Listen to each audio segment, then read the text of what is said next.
Hi everyone, my name is Kristina Johansson and I'm the previous lead for the SIWI Swedish Waterhouse Cluster Group on Water and Faith. We are honored to share with you in a few moments the pre-recorded videos from the cluster group members. And our journey together started in 2018 when we had our first cluster group meeting, where we wanted to explore how water is related to different faith traditions and rituals. And since then, the participants in the cluster group have met on a regular basis to discuss a lot of different topics and a lot of different perspectives. But most important of all, we also talked about our common values and the common belief that we do need to address water issues from a place that touches our hearts and our values and the daily practices in our communities. These dialogues resulted in a joint interfaith statement that was released last year, which is a call for action to manage our water resources in a sustainable and wise way. And it also resulted in these videos that you're about to watch. And I'm really excited for you to join us on this virtual water walk to learn more about water-related rituals and values. But today's learning is not without context. Since 2016, SIWI has supported different faith dialogues in various settings and scales, leading us to where we are today. Good morning, good afternoon, and good evening, and welcome to the World Water Week 2021. It's my pleasure to join in welcoming you all to this virtual experience exchange session organized by the Water and Faith community at the 2021 World Water Week. My name is Elizabeth Yaari. I'm operations lead for the Transboundary Water Cooperation Department at SIWI, and it's my pleasure to introduce this event and share with you some of my reflections on SIWI's engagement on the theme of water and faith since 2016. Today's virtual event is really the accumulation of 4 years of engagement among many partners, including the Church of Sweden, the World Council of Churches, SIDA, and many, many others to support and engage in bridging dialogues, shared learning, and joint agenda building as part of a shared drive to achieve Sustainable Development Goal number 6, clean water and sanitation for all. I myself first had the opportunity to work at the intersection of interfaith dialogue and transboundary water cooperation through years of service with actors and communities in the lower Jordan River Valley. In this context, working in partnership with faith leaders and communities was perhaps obvious.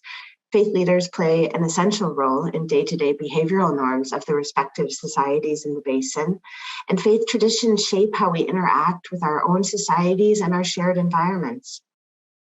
Moreover, the holy texts of the Abrahamic traditions with roots in the water-scarce Middle East are a wealth of inspiration to safeguard and manage water in general and the Jordan River specifically.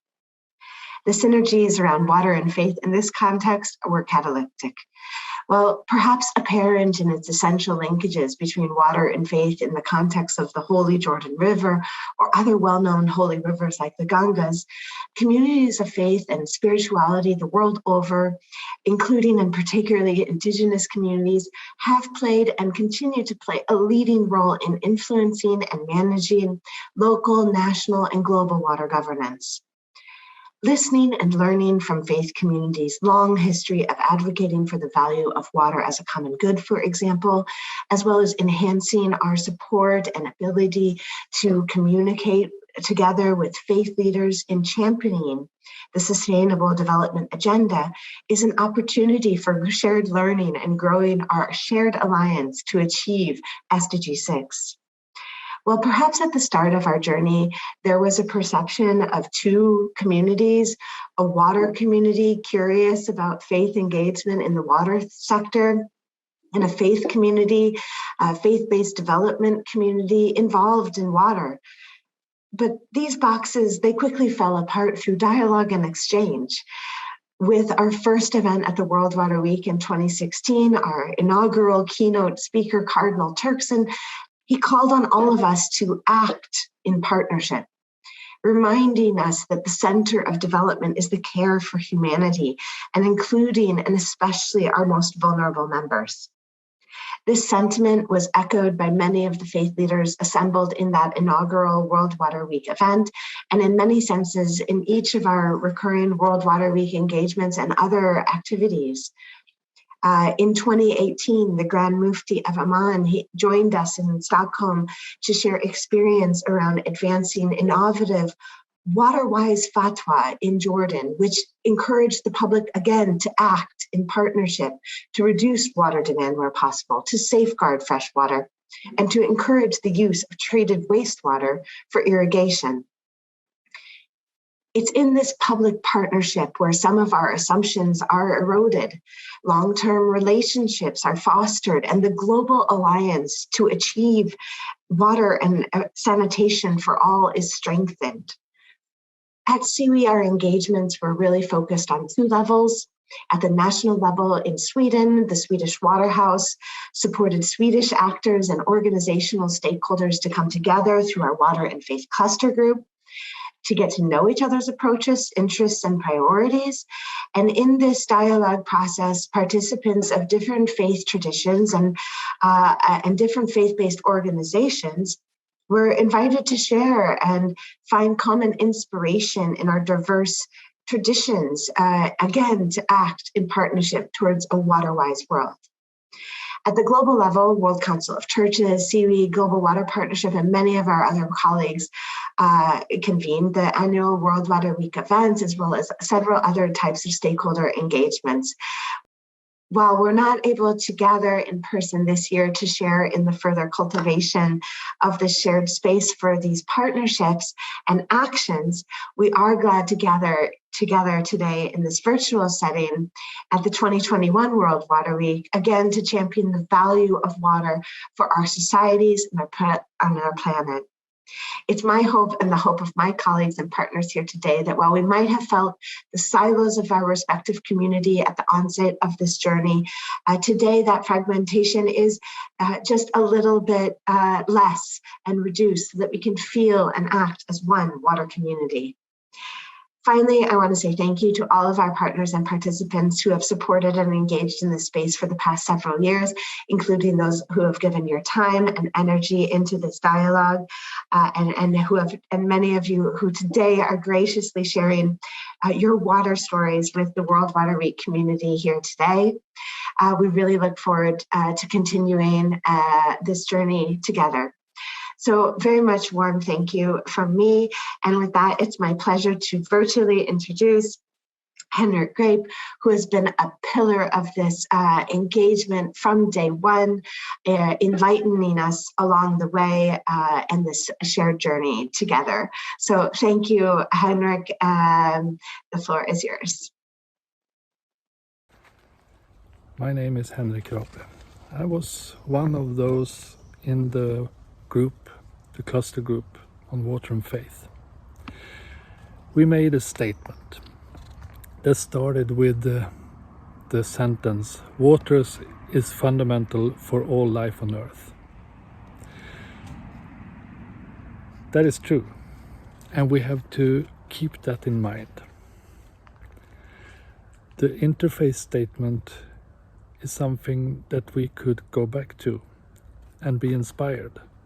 But the process behind the Interfaith statement may be even more important. Faith shares something all around the world. It envisions what life is about. It often brings narratives and stories on where we come from, why we are here, and where we're heading. This is against the short-term way of planning for the future that we often see today. That's why I think that faith perspective is also important when it comes to water issues. We are interconnected. Our life is totally interconnected and leaning on healthy ecosystem, leaning on water, on water supplies. This is something that we learned in the Interfaith cluster group on water. We got inspired from each other. We got inspired by going back to our own traditions, to see how much we have there to go back to when we are looking for the future. We have one home.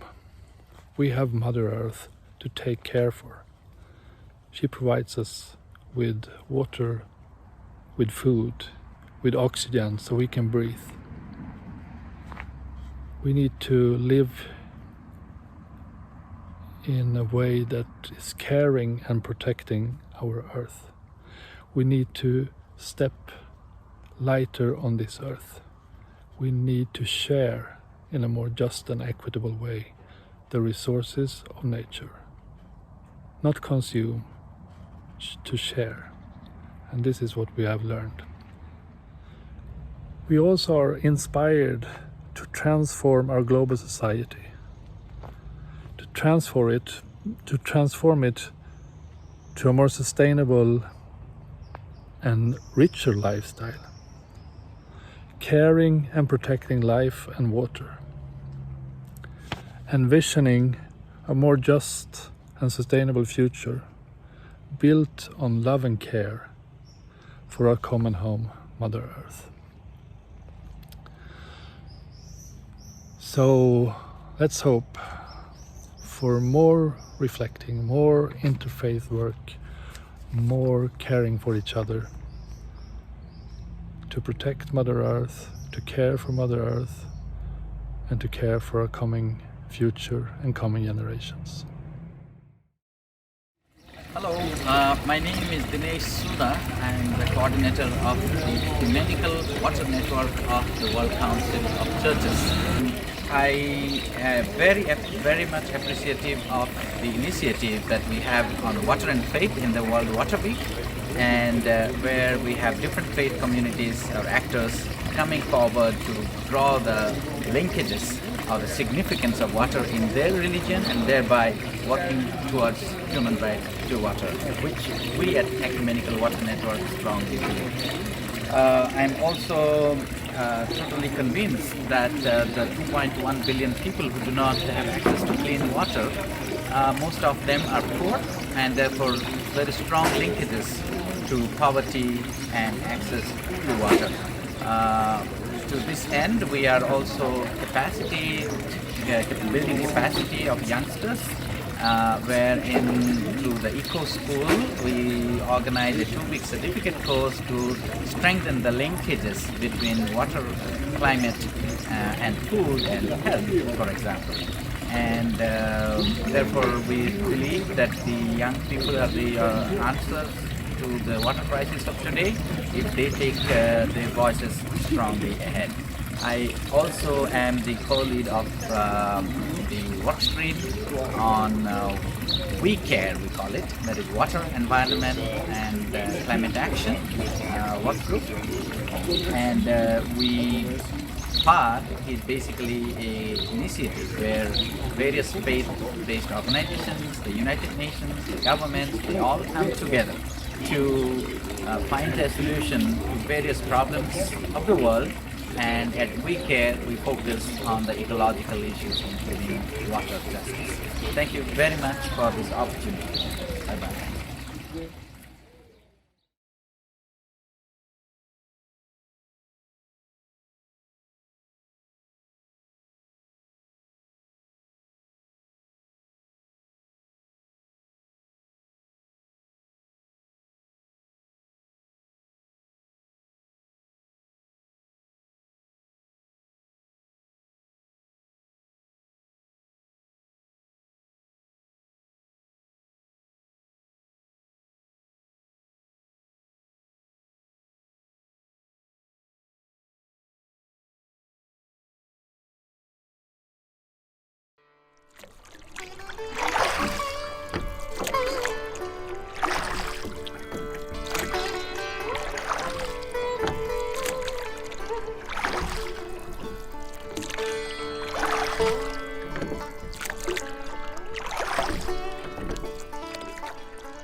Hinduism, or Sanatana Dharma, is a nature-loving religion. No ritual from cradle to cremation is performed without water as a sacred ingredient. In India, some rivers are named after goddesses. Goddess Ganga is the personification of the river Ganges. According to Hindu belief, when she descended from heaven, Lord Shiva held her in his hair as she was descending forcefully down to earth. Goddess Ganga is believed to be the mother of humanity. Pilgrims immerse the ashes of their kin in the river of Ganga so that the souls can get close to moksha, the liberation from the cycle of life and death. Another holy river in this context is Yamuna, which is connected to Lord Krishna. There are also some rituals and prayers that take place in some rivers. Ganga Aarti is a religious prayer praising Mother Ganga that takes place at the bank of the sacred river. Kumbh Mela is a major pilgrimage and festival in Hinduism. It is celebrated in the cycle of Jupiter every 12 years. The festival is marked by a ritual dip in the waters at 4 river banks to have penance for past mistakes, and that this bathing cleanses them of their sin. Like our mother, Earth, or Dharitri Mata, human bodies as well as other creatures are composed mainly of water. No life exists without water. Thus, water is synonym of life in Hindu scripture. Furthermore, Hindus think of not 4 or 5 basic elements for integral parts of the physical universe, and water is one of them. You can find in the Holy Scriptures that water is called by several names. Can you guess how many? About 280 names. In resemblance to transformation of water, Hindus believe in reincarnation. We leave our body one day, and when time comes, that is our physical death. But we believe our soul is immortal. It just takes another form. And the cycle goes on and on until the time for moksha, the ultimate. Following are some verses from different holy scriptures regarding water. This one is taken from Garuda Purana, water as a purifier of body and mind. While reciting the mantra, you take water from mainly Ganges or any other sources in your right palm. After you do the Achamana, which means you take a little sip from your palm, then sprinkle a little of the water over your head, chest, feet, and around the standing ground in order to purify the inner and outer sides of ourselves for 3 times. Snana Mantra, or Atma Shuddhi Mantra. Snana means bathe, Atma, self, Shuddhi, purification. Om apavitra pavitra Sharva Bastam Gato Viva Yashwaret Kundari Kaksham Swabhajya Abhantara Shuddhi. Whether pure or impure, or might have passed through all other conditions of life, I am remembering the lotus-eyed God, Vishnu, for outer and inner purification. From Rigveda, Apa Shuktam. Apa means water, and Shuktam means Vedic hymn. As we're running short of time, only its English translation is given here, and out of 9 verses, only 5 were selected. O water, because of your presence, the atmosphere is so refreshing and imparts us with vigor and strength. We revere you who gladden us by your pure essence. O water, when your invigorating essence goes to one affected by weakness, it enlivens him. O water, you are the source of our lives. O water, may the divinity in water dwell in the farmlands. O water, I implore you to give nutrition to the crops. O water, you are abundantly filled with medicinal herbs. Please protect my body, so that I can see the sun for long. O water, please wash away whatever wicked tendencies are in me, and also wash away the treacheries burning me from within, and any falsehood presents in my mind. Om Trambakam Yajamahe Sugandhim Pushtivardanam Urvarukamiya Vandanan Mrityormukchiyamamratat. Om Swaha Bhuva Bhu Om Saha Jum Hom Om ॐ नमः शिवाय ॐ त्र्यम्बकं यजामहे सुगन्धिं पुष्टिवर्धनं मा उर्वारुकमिव वन्दनान् मृत्योर्मुक्षीयमामृतात् ॐ. An important ceremony in the temples is the Abhisheka ceremony, the bathing of the deity. The deity is a manifestation of the divine, who gives in this way the devotee the opportunity to serve the divine with love and respect and to develop a personal relationship of bhakti, devotion. The bathing ceremony is performed every morning with sanctified water or water collected directly from the holy rivers such as the Ganges or the Yamuna. It is offered in a conch to the deity. On special festivals, however, the Abhisheka is beautifully opulent and is celebrated as the highlight of the festival. In addition to water, even ingredients such as milk, yogurt, and fruit juice are used. These sanctified remnants are called charanamrita and are later reverently accepted by the devotees.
Few pictures showing rituals with water as a key factor in performing.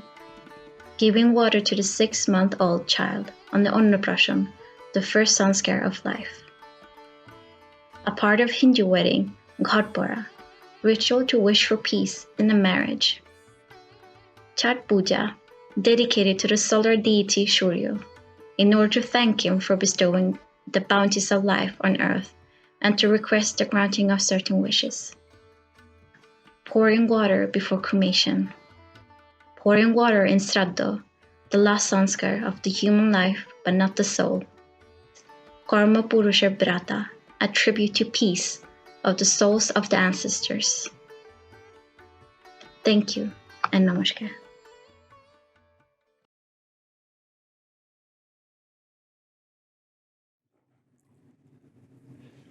We are in the center of Stockholm in a church that is called Sancta Eugenia and close to a fountain in front of the entrance to the church.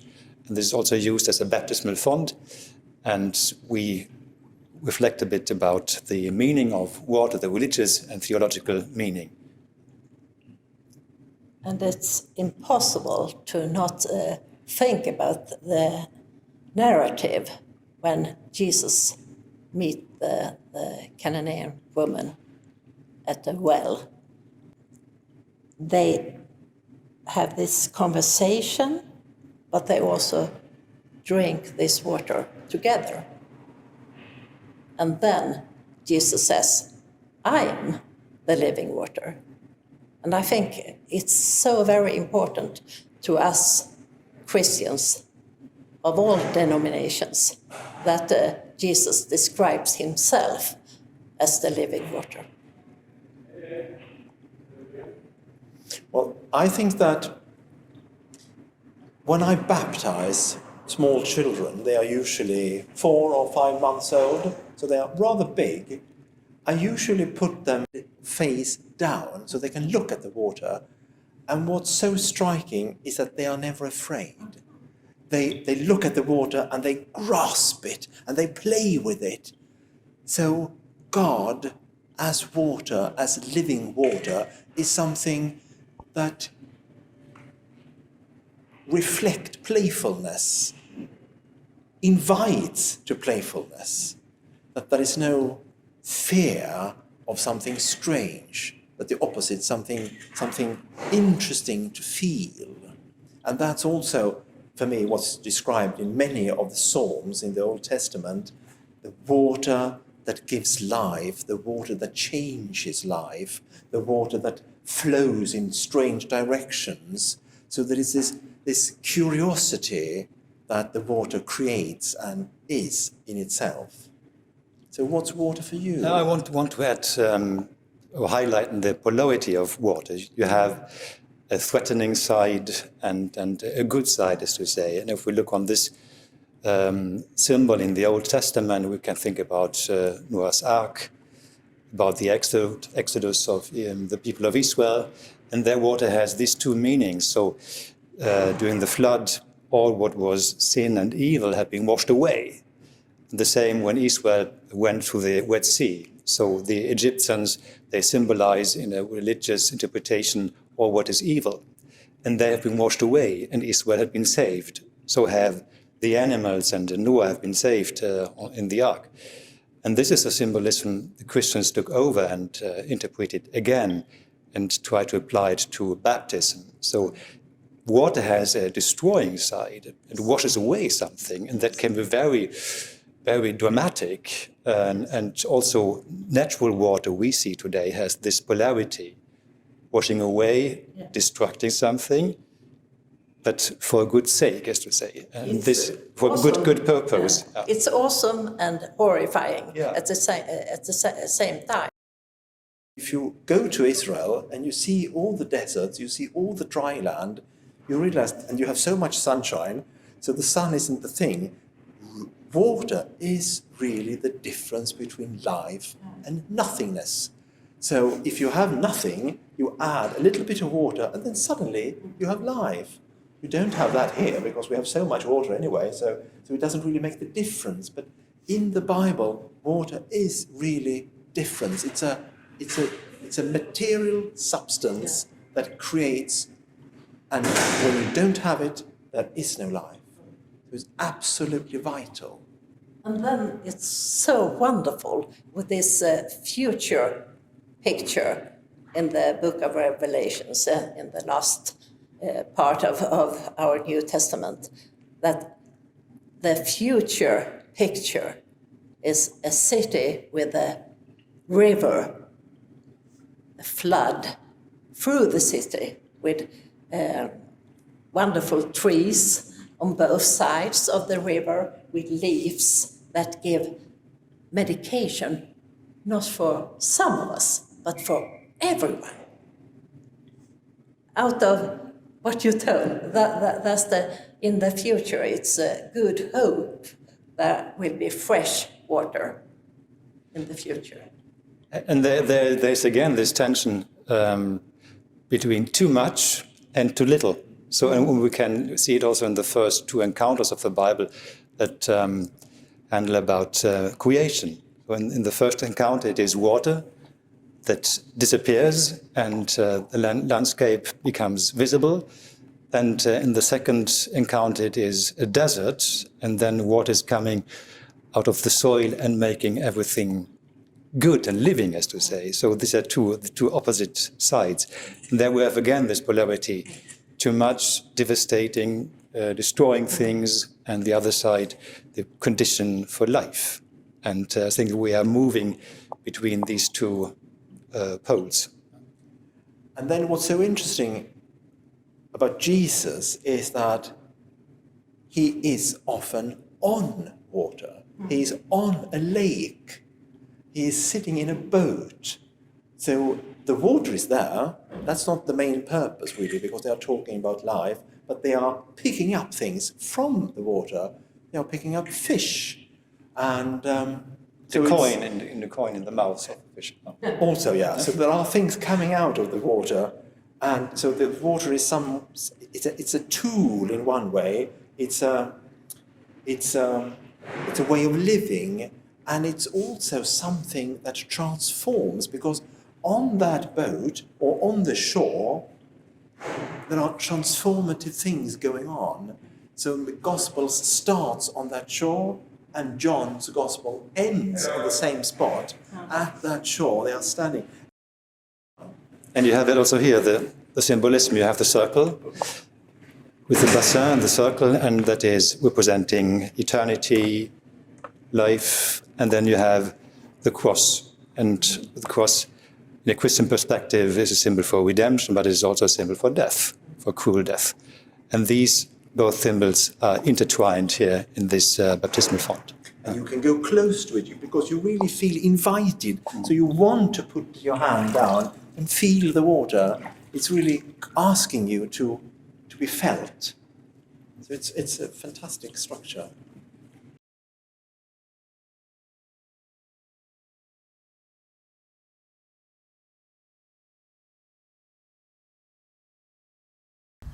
In the holy writings, water is a symbol of life-giving outpourings of God's grace to man. Give me to drink of the river that is life indeed, whose waters have streamed forth from the paradise in which the throne of thy name, the All-Merciful, was established, that mine eyes may be opened, and my face be illumined, and my heart be assured, and my soul be enlightened, and my steps be made firm. Since thou hast guided them, O my Lord, unto the living waters of thy grace, grant by thy bounty that they may not be kept back from thee. And since thou hast summoned them to the habitation of thy throne, drive them not out from thy presence through thy loving kindness. Through the outpouring of God's grace, we grow and become strong. Plant this tender seedling in the garden of thy manifold bounties.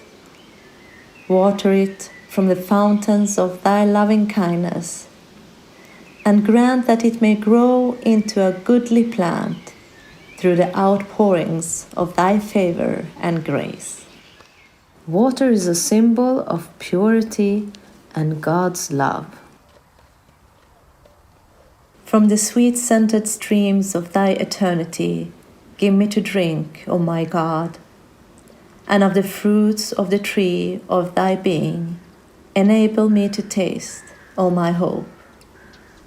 From the crystal springs of thy love, suffer me to quaff, O my glory, and beneath the shadow of thine everlasting providence, let me abide, O my light. O my Lord, purify them from trespasses, dispel their sorrows, and change their darkness into light. Cause them to enter the garden of happiness. Cleanse them with most pure water, and grant them to behold thy splendors on the loftiest mount. But the physical water is not pure and healthy. It is haunted by many diseases. We have polluted it, forced its flow in artificial channels, stopped its flow. We have emptied lakes and exhausted its plants and animals. Now the water is protesting. It is as if it is weary of us. O ye that are lying as dead on the couch of heedlessness, ages have passed, and your precious lives are well nigh ended. Yet not a single breath of purity hath reached our court of holiness from you. Though immersed in the ocean of misbelief, yet with your lips ye profess the one true faith of God.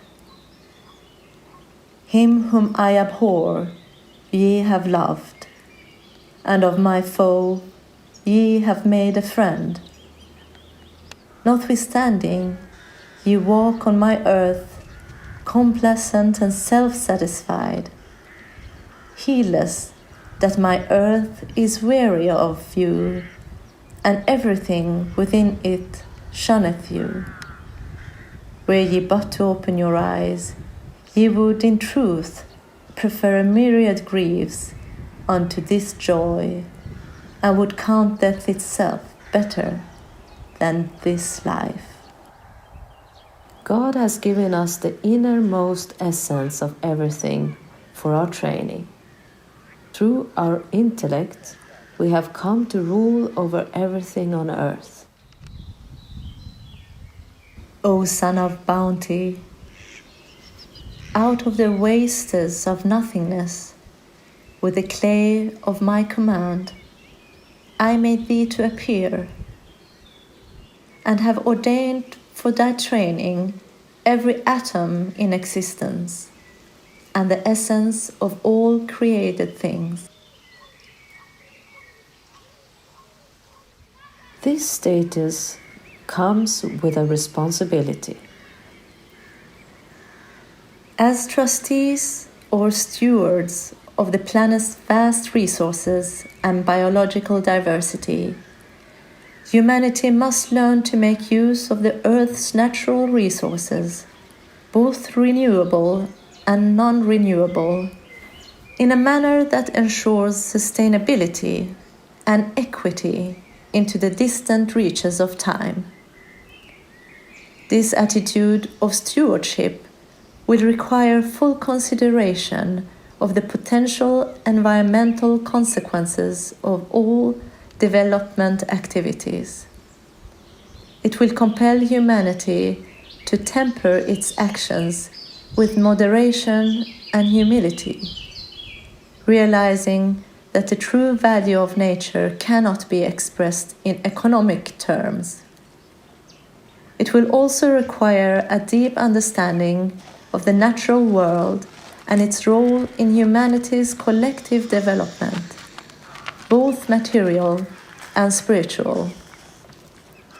Therefore, sustainable environmental management must come to be seen not as a discretionary commitment mankind can weigh against other competing interests, but rather as a fundamental responsibility that must be shouldered as a prerequisite of spiritual development as well as the individual's physical survival.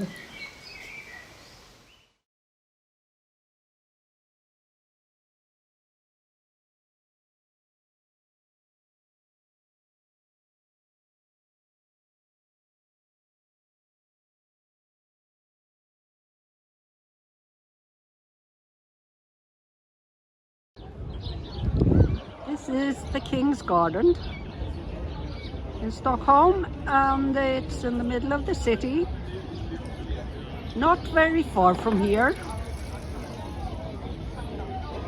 There is the great synagogue of Stockholm, and it's only a few blocks away. Here is the great synagogue, and we are approaching the congregational house where the mikveh is, which you will hear of.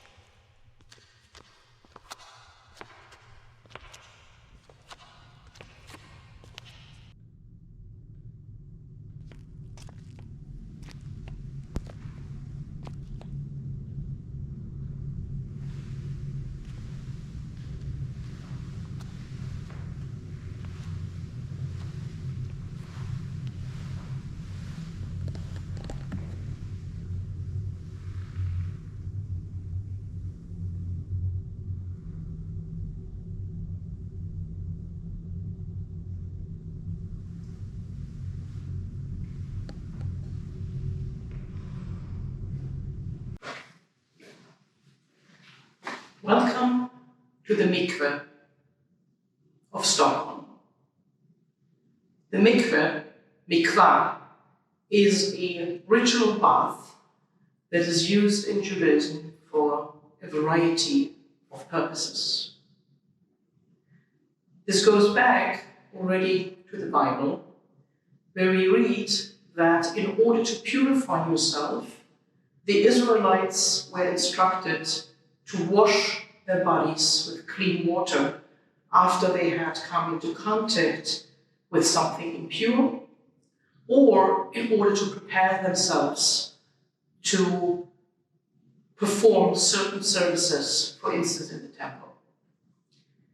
In our time, the mikvah is used by men and women for different purposes. Women generally use the mikvah as a form of rededication after they finish their monthly cycle, menstruation cycle. It's also used by women after they've given birth to a child. It is used by both men and women in preparation for their wedding. So both the bride and the groom would go, usually the day before or even the morning of their wedding. They would go to a mikveh nearby and they would enter the purifying waters of the mikveh. We also use the mikveh for conversions to Judaism. It's the last step in a conversion ceremony. After a candidate who has chosen to become Jewish has been interviewed by a rabbinic court, a Beit Din, a male candidate would go through circumcision, and a male candidate then afterwards would go and finish or finalize the conversion by immersing in a mikvah. For a woman, the interview by a rabbinic court is followed directly by the visit to the mikveh. And once you immerse from the water, it is considered almost like a rebirth, a spiritual rebirth. You're reborn into your Jewish body with a Jewish soul. You're given a Jewish name, a Hebrew name, and you enter the people of Israel. All of this you will find in most Jewish communities, and it is tradition that a Jewish community would build a mikvah or would make sure that they have access to a mikvah even before they start building maybe a school or even a synagogue. A mikvah doesn't have to be a pool of water like this. It can also be a natural body of water. For instance, a lake or the sea. And the mikveh, if it is constructed like this, has to be water that comes from a natural source. This can either be rainwater that is collected from the roof and then let directly into the tank of the mikveh, or it can also, like in our case, the mikveh of Stockholm, the water is drawn directly from the ground. It's groundwater, fresh water. In every mikveh that is built, you will see it is constructed with 7 steps that are leading down and into the water. There have been mikvaot found in archaeological excavations, not only from medieval Europe, and of course without a heating element like ours, but mikvaot were found all over ancient Israel. There are hundreds of preserved mikvaot from Jewish communities that no longer exist. Jewish communities in Spain, before the expulsion. You will find ancient mikvaot in Spain. You will find ancient mikvaot in Italy, in Aleppo, in Cairo. Wherever Jews were, you will find constructions where you see that there are remnants of a mikvah. So I hope you enjoyed this little excursion to the mikvah of the Great Synagogue of Stockholm. Thank you.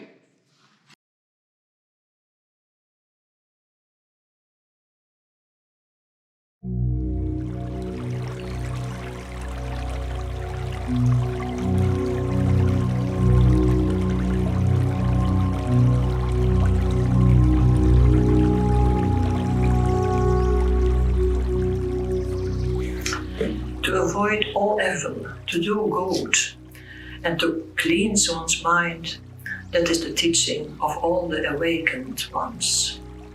This is often symbolized by a lotus rooted in the mud, growing through the water and coming to fully flower in on the surface.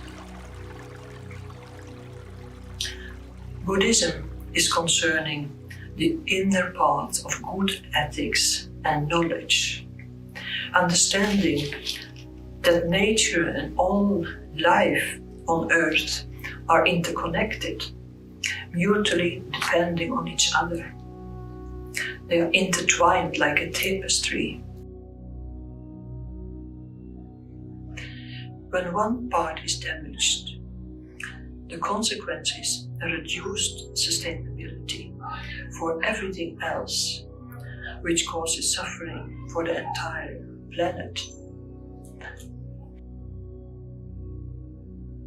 Buddhism provides guidelines for how we can take responsibility for our actions and their results. If we need to change our behaviors, we have to start from within ourselves and change our intentions. Life is very precious, and so is water, being one of the 5 elements this planet and all its inhabitants consist of. As we humans have a natural longing for deeper understanding, we often use symbolism to satisfy this existential and spiritual need. Iti pito bhagava araham dhamma tambuddho vesa sarana tampanno dugato loka vidu anuttaro purita dhamma tarati Tatha Deva Manodana Bodho Bhagavati Iti Pito Bhagava Araham Dhamma Tambodho Vesa Sarana Tampanno Dugato Loka Vidu.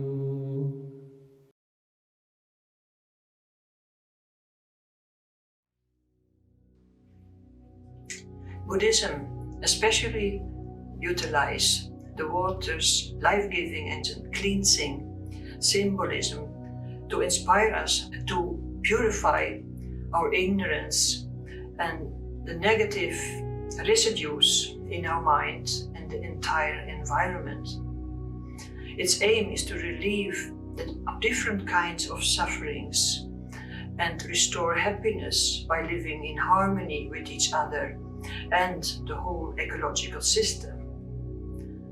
The symbolic water rituals, they are performed to purify our minds and strengthen our altruistic capacity of compassion and wisdom for the benefit of all beings and the environment. For instance, the daily offerings of water bowls, symbolizing the preciousness of the water in the whole universe. We are watering the Bodhi tree because the Buddha gained insight under that tree.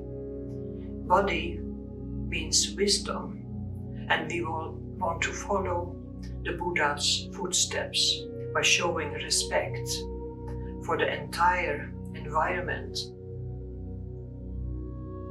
We will also see a Buddha bathing ceremony performed during the celebration of Buddha's birthday.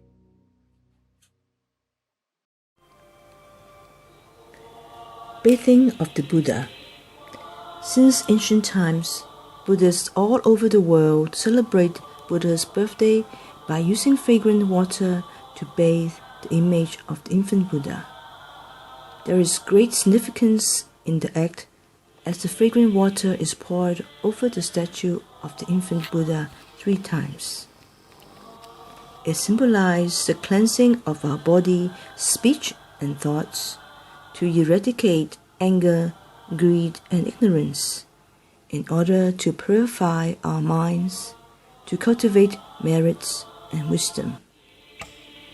The universal message is that it is easy to wash away physical dirt, but much more difficult to cleanse one's inner impurity of greed, anger, and ignorance. This is the true meaning of the bathing of the Buddha ritual. Buddhists and non-Buddhists alike are welcome to partake in this significant ritual, which involves kneeling in front of the baby Buddha with sincerity and pouring water over the shoulder 3 times by saying, "I vow to do good deeds. May I eliminate all evil thoughts. I vow to speak good words, and I vow to think good thoughts, and may I help save all sentient beings." After the bathing ritual, we bow to the Buddha.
Kina Zambia na haibulela.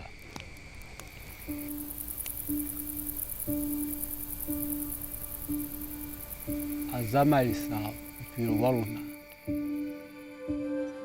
I am Zambia.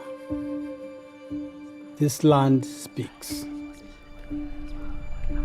Listen.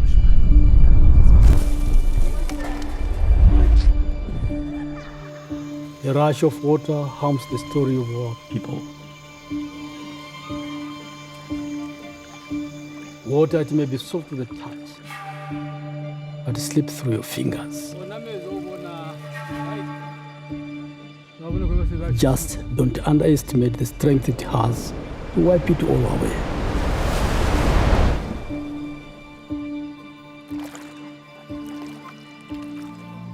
You know the river god, Nyami Nyami? He guides these waters through the calmness and the storm. This land is sacred to the people. With every action, there is a result. Our choices are born from experience with the hope of growing with each and every lesson. Our bodies are made up of every trace of water, every waterfall, river, and raindrop. Our memories strike from the pulse of the ancient war drums, banging their names Mundili, Munanga, and Kanaona. Our eyes are glazed with mist that rises from Victoria Falls, the smoke that thunders, reminding us how small we are in the face of nature. Our hands, each marked with the lines of tradition, passed down from generation to generation. We have learned that we do not control the land, we adapt to its moods.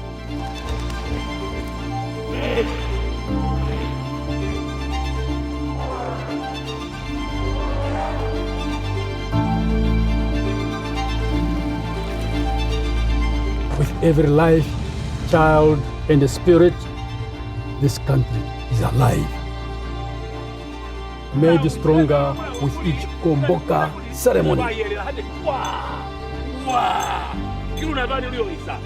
For over 300 years, the Lozi people have practiced this ritual of moving out of water in response to the floods.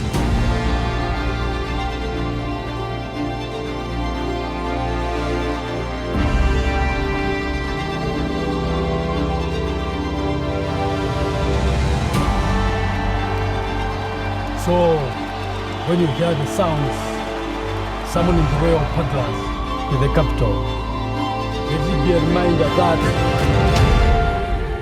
we are all Zambia.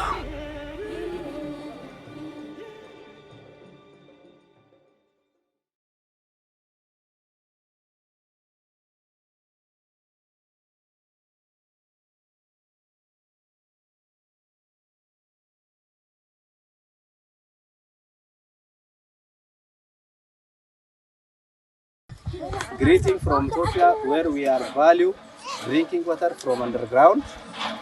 My name is Roba. On behalf of La Commission International, we are welcoming you to join us, acting as partnership, as one global community to achieve safe and sanitation for all. Thank you.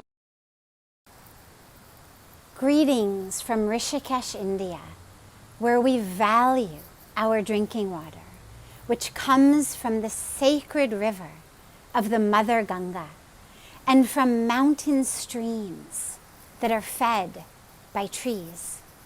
My name is Sadhvi Bhagavati Saraswati, and on behalf of the Global Interfaith Wash Alliance, we welcome you to join us in acting in partnership as one global community to achieve clean water and sanitation for all.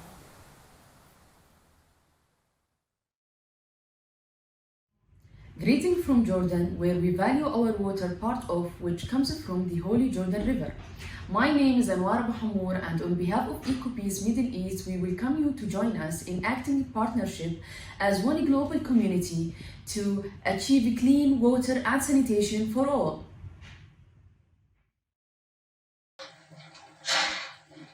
Greetings from Zara County, Western Equatoria State, South Sudan, where we value our drinking water from Ringasi village, hand pump. My name is Dumbajon Henrik, the Community Mobilization Unit Coordinator. And on behalf of LM International, we welcome you to join us in a partnership as one global community to achieve clean water and sanitation for all.